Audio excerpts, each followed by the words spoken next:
अस्सलाम वालेकुम नाज़रीन, मैं हूं एडवोकेट ज़ुबैर कुंदी। आज हमारा वीलॉग असला लाइसेंस के बारे में है। हम आपको बताएंगे कि असला लाइसेंस कैसे हासिल कर सकते हैं, असला लाइसेंस के लिए दरख्वास्त कैसे दी जा सकती है, असला लाइसेंस के लिए आपकी काबिलियत क्या होना चाहिए, वो कौन से चीज़ें हैं जो आपका असला लाइसेंस लेने से रोकती हैं और आपको असला लाइसेंस नहीं मिल सकता। असला लाइसेंस के लिए आपको कौन कौन सी चीज़ें या कौन कौन सी काबिलियत चाहिए होती है, हम उसके बारे में डिस्कस करेंगे। आपको असला के रिलेटेड जो कवानीन हैं उनके बारे में बताएंगे, कौन सा कानून किस तरह होता है और कौन सा सेक्शन में किसी बग़ैर लाइसेंस के असले के क्या सज़ा होती है। इस व्लॉग में हम आपको बताएंगे ममनुआ बोर क्या होता है और गैर ममनुआ बोर क्या होता है। आप दरख्वास्त कहाँ पे देते हैं, दरख्वास्त देने का तरीक़ाकार क्या होता है, ये सारी चीज़ें जो है ना हम इसमें डिस्कस करेंगे और आपको बताएंगे कि असला का सबसे पहले आपको बताते हैं कि असला लाइसेंस कैसे बनता है। जी, आपको जैसे मैंने बताया है कि पाकिस्तान आर्म्स आर्डिनेंस 1965 का कानून मौजूद है पाकिस्तान में। उसके बाद पंजाब आर्म्स रूल्स 2017 और इसके बाद उसमें एक नोटिफिकेशन आया है जो 2022 का नोटिफिकेशन जिसे कहा जाता है 2022 का नोटिफिकेशन जो है जदीद तरीन है या न्यू है। उस नोटिफिकेशन के तहत हम आपको बताते हैं कि रूल 4 जो है पंजाब आर्म्स रूल्स का रूल 4 ये कहता है कि आपको बताता है कि इसकी काबिलियत क्या होती है एक बंदे को जो लाइसेंस लेता है। अगर वो उसमें ये ख़राबी होगी तो लाइसेंस नहीं मिलेगा। सबसे पहली बात तो ये पाकिस्तान का सिटीज़न हो, पाकिस्तान का शहरी हो, किसी दूसरे मुल्क का शहरी यहाँ असला लाइसेंस नहीं बनवा सकता। ये शर्त है, पहली शर्त है। दूसरी बात यह है कि उसके पास शनाख्ती कार्ड होना चाहिए। कुछ लोगों का शनाख्ती कार्ड नहीं बना होता, कुछ का एक्सपायर होता है। वैलिड शनाख्ती कार्ड होना चाहिए, ये आप एप्लीकेशन के साथ जो लगाएंगे वैलिड शनाख्ती कार्ड। फिर उसके बाद डोमिसाइल की कॉपी लगाएंगे। फिर उसके बाद एक सबसे अहम बात यह है कि आपकी उम्र जो है 25 साल होनी चाहिए। 25 साल से कम उम्र वाले अफराद को असला लाइसेंस जारी नहीं किया जाता, ये बहुत ज़रूरी है। फिर जनाब यह है कि आप लोकल पुलिस जो है उससे आपकी रिपोर्ट तलब होगी और आपको सबका रिकॉर्ड निकल आया या आप कोई क्रिमिनल साबित हो गया तो आपका असला लाइसेंस नहीं मिलेगा आपको। यानी कि डकैत हैं, चोर है कोई बंदा, उसके ऊपर चोरी के और डकैती के पर्चे हैं, कोई कत्ल गारत के पर्चे हैं, उसको लाइसेंस नहीं दिया जा सकता। फिर उसके बाद जनाब आ जाता है कि अगर आप फ्यूजिटिव ऑफ लॉ हैं, फ्यूजिटिव फ्रॉम लॉ हैं और उसमें आप किसी कोर्ट से भागे हुए हैं, अब्सकॉन्ड किया हुआ है, मफरूर हुए हैं, तो आपको असला लाइसेंस नहीं दिया जा सकता। फिर उसके बाद आ जाता है कि किसी अदालत ने आपको सज़ा दे दी है किसी बड़े जुर्म में, मसलन जैसे डकैती, चोरी, चकारी या मतलब ओवरऑल जितने भी ऐसे जराइम, कत्ल, दहशतगर्दी, इस तरह के जो जराइम हैं, इस बड़े जराइम वाले लोगों को जिसमें सज़ा हो चुकी है उसको असला लाइसेंस जारी नहीं किया जा सकता। छोटे छोटे जराइम हो सकते हैं, जैसे आपको बिजली का चोरी का पर्चा हो जाता है, छोटे छोटे पर्चे हो जाते हैं, वो रुकावट नहीं बनता। कानून में वाज़ेह लिखा हुआ है कि इस जो शर्त के ऊपर एक और शर्त है कि ऐसा बंदा, ये 2022 का नोटिफिकेशन मैं आपको बता रहा हूँ, ये उसके तहत जो शराइत लगी हैं उसमें वो बंदा, कोई बंदा जो है ना ऐसी तंजीम का मेंबर ना हो जो बैन हो चुकी है, जैसे मुजाहिदीन की तंजीम हो या वटेवर जो भी है, तालिबान की तंजीम हो, या उसका कोई मेंबर रह चुका हो और वो ऑलरेडी उसके थाने में रिकॉर्ड भी हो चीज़ों के बारे में कि वो मेंबर है।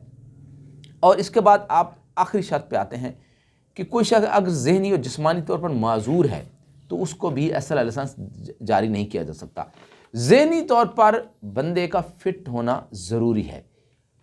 जैसा कि मैंने आपको बताया है कि पाकिस्तान के जो आर्म्स आर्डिनेंस 1965 और पंजाब आर्म्स रूल्स 2017 और हर सूबे का अलग अलग रूल्स बने हुए हैं।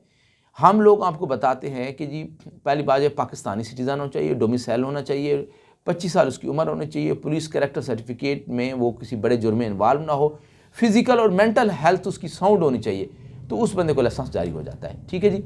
अब आते हैं जी, हम आपको बताते हैं कि एक बंदा अगर फिज़िकली कोई साउंड नहीं है उसको असला लाइसेंस जारी नहीं किया जा सकता। जिनके साइकोलॉजिकल प्रॉब्लम्स है, वो किसी को गोली मार दे, कौन जिम्मेदार है भाई? इस ऐसे बंदे को ऐसा लाइसेंस नहीं दिया जा सकता। अब हमारा एक जो सबसे इम्पॉर्टेंट पॉइंट ये है कि आप असला का लाइसेंस की एप्लीकेशन कैसे देंगे।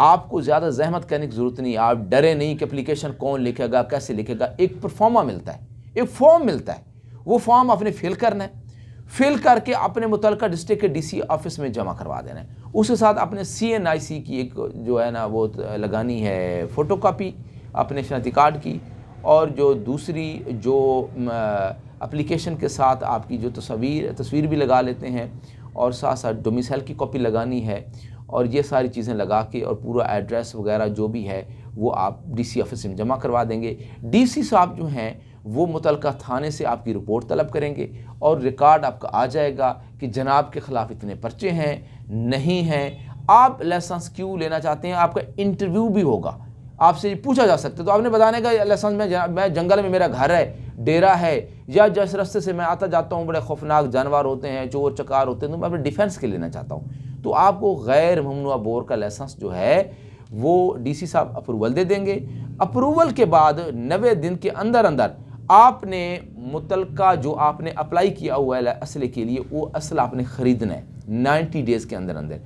DC साहब की अप्रूवल के बाद NRC में आपका जो है वो चला जाएगा, नादरा रजिस्ट्रेशन सर्टिफिकेट के, नादरा के पास आपका जो है वो असला लाइसेंस वहाँ चला जाएगा, क्योंकि आजकल नादरा एक स्मार्ट कार्ड जारी करता है।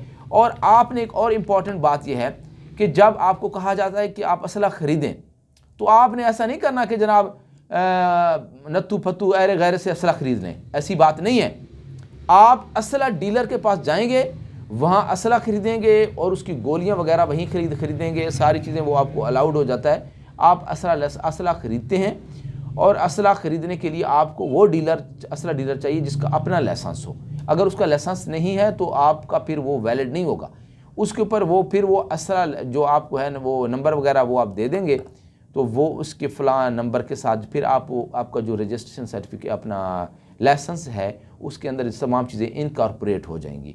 अब आपके पास आते हैं, आपको बताते हैं कि अगर आपका जो असले का जो लाइसेंस है वो गुम हो जाता है, फिर आप क्या करेंगे। तो इस परेशानी की कोई बात नहीं, अब दोबारा DC ऑफिस में दरख्वास्त देंगे, डुप्लीकेट के लिए अप्लाई कर देंगे, इसके लिए फ़ीस होती है, और असला लाइसेंस हासिल करने के लिए भी फ़ीस होती है।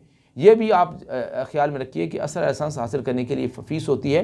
फ़ीस का स्ट्रक्चर डिफरेंट हो जाता है, 5000 भी होता है, हर बोर की डिफरेंट होती है। और आप जो है अगर कोई आपका असला कोई बंदा जिसका असला गुम हो गया है, ठीक है, या लाइसेंस गुम हो गया है, तो वो थाने में रिपोर्ट ज़रूर करवाए। थाने के रिकॉर्ड में आ जाएगा कि इसका असला किसी ने चोरी कर लिया है या गुम हो गया है, तो वो थाने में रिपोर्ट करेंगे। उसका ये फ़ायदा होता है कि आपका रिकॉर्ड बन जाता है, आप किसी मुसीबत में नहीं फंसते। एक और आपको चीज़ इंपॉर्टेंट बताता जाऊँ कि अगर किसी की डेथ हो जाती है, कोई बंदा मार जाता है, तो उसके असले का क्या होगा। क्या आप वो फेंक देंगे, क्या थाने वालों को दे देंगे? भाई नहीं, ऐसी बात नहीं है। वो भी मरने वाली की प्रॉपर्टी है, वो आपकी वरासत में आएगी। आपके बहन भाई अगर आप अपने नाम कोई भाई अपने नाम ट्रांसफ़र कराना चाहता है वो असले का जो लाइसेंस है, जो असला है, तो वो क्या करेंगे, आप तमाम बहन भाइयों की एक एफिडेविट पर या एक 100 रुपये वाले स्टाम्प के ऊपर तमाम के सिग्नेचर ले लेंगे। नो ऑब्जेक्शन सर्टिफिकेट आपको मिल जाएगा कि उनको कोई ऑब्जेक्शन नहीं, उन्होंने अपना राइट आपकी फेवर में सरेंडर कर दिया। वो राइट आप वो पेपर लेके आप चले जाएंगे DC ऑफिस में, वहाँ जमा करवा देंगे, तो वो आपका ट्रांसफ़र का प्रोसेस शुरू हो जाएगा, और आपको वहाँ जो फर्दर जो भी होगा आपका जो फ़ी वगैरह का स्ट्रक्चर है वो भी आपको पे करना पड़ेगा। जब आपका कोई असला, सम टाइम ऐसा होता है कुछ लोग शहजादे होते हैं असला रिन्यू नहीं करवाते, एक्सपायर हो जाता है, तो वो भी समझा जाएगा जैसे आपने बहुत बड़ी कानून की खिलाफवर्जी की है, वो आपके खिलाफ जो आपका जो असला लाइसेंस है वो कैंसिल हो सकता है। याद रखिए कि जो अथॉरिटी असला लाइसेंस जारी करती है वो अथॉरिटी आपका असला लाइसेंस कैंसिल भी कर सकती है, सस्पेंड भी कर सकती है। कैंसिल किस सूरतों में होते हैं और सस्पेंड किस सूरतों में होता है वो भी हम आपको बताते हैं। लेकिन इससे पहले आपको बताते हैं कि अगर आपका जो असला लाइसेंस है वो आपका जो बोर है, आप चाहते हैं कि मैं उसको बोर चेंज कर लूँ, जैसे 30 बोर है, कोई 9 mm करना चाहता है, तो वो भी एप्लीकेशन दे के आपका प्रोसेस हो जाएगा। फ़ी वगैरह जमा करवाएंगे, दोबारा लाइसेंस आपका जमा हो जाएगा, नया लाइसेंस आपको मिल जाएगा। अब कुछ ऐसी चीज़ें हैं, कुछ ऐसे जराइम आ जाते हैं, जैसे कि आपको बाइंडिंग है कि असला अगर आपके पास है तो उसका लाइसेंस होना ज़रूरी है, अगर नहीं लाइसेंस तो आप वो जुर्म करेंगे। घर में बग़ैर लाइसेंस के रखेंगे फिर भी जुर्म करेंगे। ट्रांसपोर्ट भी नहीं कर सकते, कहीं लेके आ नहीं जा सकते, इज्तिमा वगैरह में असला अलाउड नहीं होता। प्रोहिबिटेड बोर और नॉन प्रोहिबिटेड बोर क्या होते हैं? प्रोहिबिटेड बोर वो होते हैं जो जिसमें कोई मशीन गन है, तोप है, रॉकेट लॉन्चर है, इसका लाइसेंस जारी नहीं होता, ये प्रोहिबिटेड है, ममनू है। इसी तरीके से जो नॉन प्रोहिबिटेड बोर्स हैं, जैसे कि छोटा असला आता है, उसमें पिस्टल है, बंदूक है, इस तरह के जो असले हैं, इसके इसको नॉन प्रोहिबिटेड बोर कहा जाता है। अब आपको समझ आ गई होगी प्रोहिबिटेड बोर और नॉन प्रोहिबिटेड, ममनू असला और गैर ममनू असला, ममनुआ बोर या गैर ममनुआ बोर।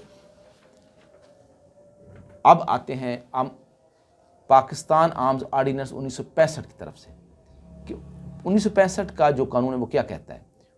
सेक्शन 4 ये कहता है कि कोई बंदा बगैर लाइसेंस के असला की फ़रोख्त और मरम्मत नहीं कर सकता, कोई बंदा मरम्मत नहीं कर सकता। इसी तरह से सेक्शन 5 जो है वो ये कहता है कि कोई बंदा असले को ट्रांसपोर्ट नहीं कर सकता एक जगह से दूसरी जगह पे बगैर किसी वजह के, बगैर किसी लाइसेंस के ट्रांसपोर्ट नहीं कर सकता।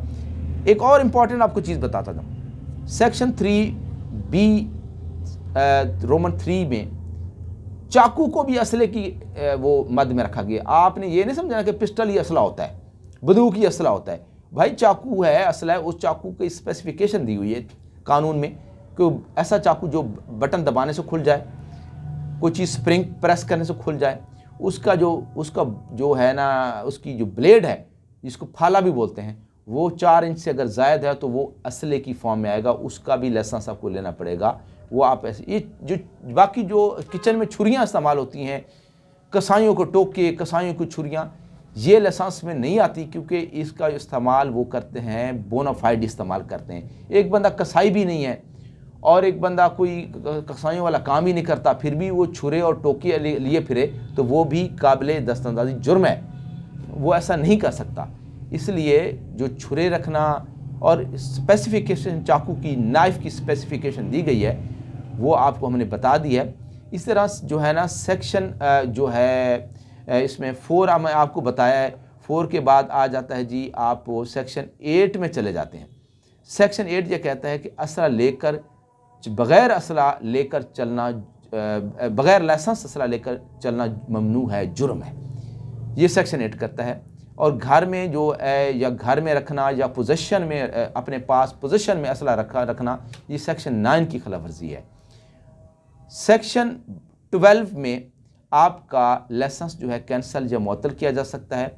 और अगर कोई, हाँ, अगर मोस्टली हम सुनते आ रहे हैं कि जी 13B का पर्चा हो गया, 13B, 13B जो होता है, ये 13, 20, 65, 13 सेक्शन, 20 सेक्शन है इसी एक्ट का, ऑर्डिनेंस का, जो 1965 का ऑर्डिनेंस है। और ये 65 जो है ये साल है जिस साल में ये ऑर्डिनेंस बना था, इसलिए हम ये कहते हैं, इसको कहा जाता है 13-20, 65। 13 में मुख्तलिफ सज़ाएँ बताई गई हैं, जैसे कि जो आपको मैंने बताया 4, 5, 8 और 11 की खिलाफवर्जी करने वाले को 7 साल, 3 साल और 5 साल से 14 साल तक सज़ा हो सकती है। और ये भी है कि आपका असला जो कन्फिस्केट हो जाता है, आप अगर सेक्शन 20 में बताया गया है कि मजिस्ट्रेट साहब के पास भी पावर है, जो आपको अथॉरिटी वो असला जारी करे उसके पास पावर है कि असला आपका कैंसिल करके आपका हथियार जो है कन्फिस्केट कर, जब कोई लोग बंदे जो पकड़े जाते हैं, कत्ल कर देते हैं, असले वाली बंदूक से वो कर देते हैं, कत्ल कर देते हैं, तो असले वाली, तो उसका असला, जो बंदा किसी को कत्ल कर दे असले वाले बंदूक से, तो उसको असले वाली बंदूक वापस नहीं मिलती, ना ही उसके भाइयों को मिलती है, ना वारसों को मिलती है। आप ये मत समझिएगा एक बंदा फांसी चढ़ गया तो उसके वर्षा को वो बंदूक जो है वो मिल जाएगी, नहीं, ऐसी बात नहीं है। वो बंदूक जो है वो सरकार के ख़जाने में जमा हो जाएगी और ज़ब्त हो जाएगी। इसी तरीके उसका लाइसेंस भी फॉरएवर कैंसिल हो जाएगा। अच्छा, अगर किसी भी आर्मी को, अब सॉरी, इसमें पुलिस को अगर इतला मिलती है कि फ़लाँ घर में असला पड़ा हुआ, तो पुलिस भी वहाँ छापा मार सकती है, मजिस्ट्रेट भी हुक्म कर सकता है कि वहाँ छापा मारे। इस तरह के जराइम जो हैं ये मजिस्ट्रेट साहब जो वो डील करते हैं, असले की इतला पर छापे मारते हैं और छापा पुलिस भी मार सकती है। तो आपको हमने डिटेल में बताया है कि असला लाइसेंस आप कैसे हासिल कर सकते हैं, असला लाइसेंस का हासिल करने का तरीकाकार क्या है, दरख्वास्त एक फॉर्म बना हुआ है, फॉर्म परफॉर्मे की सूरत में आप दरख्वास्त देते हैं, दरख्वास्त देकर आपका असला लाइसेंस बन जाता है। अब जो आपके टाउट हैं मुख्तलिफ़ किस्म की जगहों पे, वो आपसे कोई 20,000 में, कोई 25,000 में, कोई 30,000 में असला बनवा देता है। भाई ऐसी कोई बात नहीं, आप पढ़े लिखे इंसान हैं, तो आपको जब पता चल जाए कि असले पर बैन नहीं है, बैन हुकूमत ने ख़त्म कर दिया, गाहे बगाहे हुकूमत पाकिस्तान, हुकूमत पंजाब, हुकूमत सिंध, हुकूमत KPK और दूसरी जितनी भी हुकूमतें, हुकूमत बलूचिस्तान, ये तमाम हुकूमतें गाहे बगाहे नोटिफिकेशन जारी करती रहती हैं और आपको ये बताते हैं कि ये अब असला लाइसेंस बन रहा है, ये नहीं बन रहा, बैन हुआ है। जब बैन हुआ हो तो आपकी दरख्वास्त एंटरटेन नहीं होती, जब बैन अपलिफ्ट हो जाए तो आपकी दरख्वास्त एंटरटेन होती है। तो इसमें कोई ऐसी वो सिफारिशों वाली बात भी नहीं होती। हाँ, कोटे में कुछ लाइसेंस दिए जाते हैं कोटा सिस्टम के तहत कि फ़लाँ बंदे को इतना कोटा दिया गया है, फ़लाँ जो प्रोफेशनल लोग हैं उनके लिए लाइसेंस हासिल करना मुश्किल नहीं है, जैसे डॉक्टर्स है, इंजीनियर है, या जो वकला हजरात हैं, इनकी ये प्रोफेशनल लोग हैं, इनकी ज़रूरत होती है और इनका ट्रस्ट जो होता है वो ज़्यादा होता है, क्योंकि ये लोग जो होते हैं प्रोफेशनल होते हैं, ये किसी मुकदमे में किसी में इन्वॉल्व नहीं होते, इन्होंने नाजायज़ इस्तेमाल नहीं करना होता। तो हमने आपको तमाम कैटेगरीज़ और तमाम उसकी क्वालिफ़िकेशन डिटेल आपको बता दी है कि जी आपने असला लाइसेंस बनवाना है तो किस तरह बनवा सकते हैं। उम्मीद है हमारी वीडियो, हमारा व्लॉग आपको पसंद आया होगा। अगर पसंद आया है तो आप हमारे चैनल को ज़रूर सब्सक्राइब करें, क्योंकि बहुत सारे लोगों की शिकायत है कि वीडियो नहीं मिल रही। तो आजकल हम लोग ग्रुपों में शेयर कम करते हैं, हम डायरेक्ट ही अपने जो है चैनल इसके ऊपर वीडियो अपलोड कर देते हैं और ये कैरी ऑन हो जाता है। तो हमारे चैनल को ज़रूर सब्सक्राइब करें ताकि आपको नोटिफिकेशन मिलता रहे। मुझे और मेरी टीम को इजाज़त दें। बहुत शुक्रिया।